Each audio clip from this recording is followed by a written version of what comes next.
Today we'll be talking about the Redeye factory interchiller system. We do have a part 1 to this, so if you want to see a little bit of bits and pieces of the install, feel free to hop over that video and check it out. But we're going to go a little bit more in depth with this.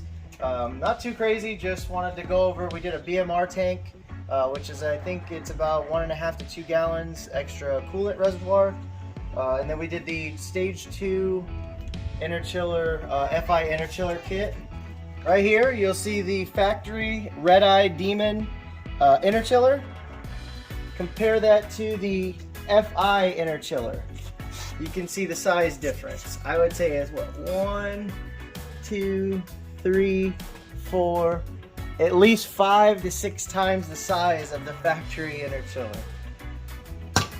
Thing is useless. So this was a really big job.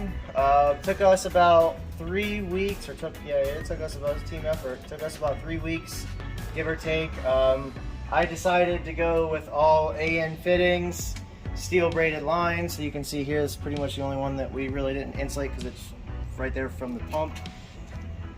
So we did a really good job of insulating everything, but all in all, it took us about 3 weeks. It was a pretty heavy job.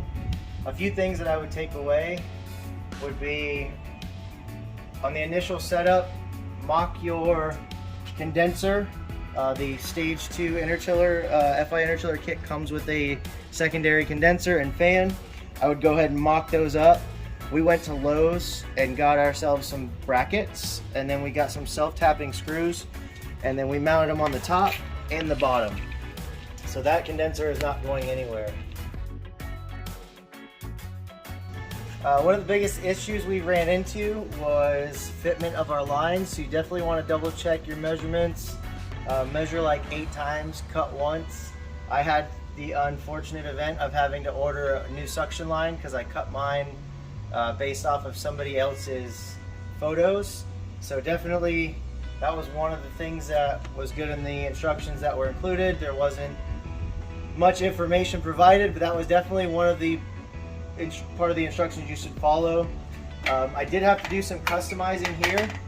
So instead of cutting it around this, I just went ahead and got rid of that altogether. On the other side, I had to notch it out as well. You definitely want to guide all of the airflow into your condenser, your radiator, you know, where it wants to go from the factory. You can see these plastic pieces here, we were able to retain those. And the reason you want to do that is because once the air hits here, it's directed right towards your condenser. So that way, you know, your temps will run cooler, your car will just be more efficient because you have guided air to the stuff you're cooling down. On this side, on the brake cooler or whatever you'd call this, I had to customize this as well. This part here is factory. I removed all of the upper portion, and if you come over here, you'll see on this side it has all that plastic retained here, and pretty much that's what I had to get rid of. I cut this like all the way to this here and then trimmed that out just so I could fit all of the aftermarket piping. And you know, we have the dryer, we have our T-fittings, our solenoid is back there, and then we also have our intercooler pump hose for that. So that way we're able to retain. If you look back there, there's that mesh. That mesh hooks up into your fender liner, and you won't be left with a big gaping hole if you retain this piece here. As you can see back here, we have a bracket. This is what the factory chiller mounted to. There's 1, 2, 3 bolts there. My wife went and got a 6-inch bracket, an L bracket from Lowe's, and then you can see I cut it. I trimmed it right here to size, and we were able to just put a nut and bolt through this solenoid so it doesn't move. Everything is tightened down so nothing's gonna move. You know, when you run 930, 899's coming soon, you know, things are gonna be moving. For the wiring part, I have the factory solenoid was mounted up here by the evap.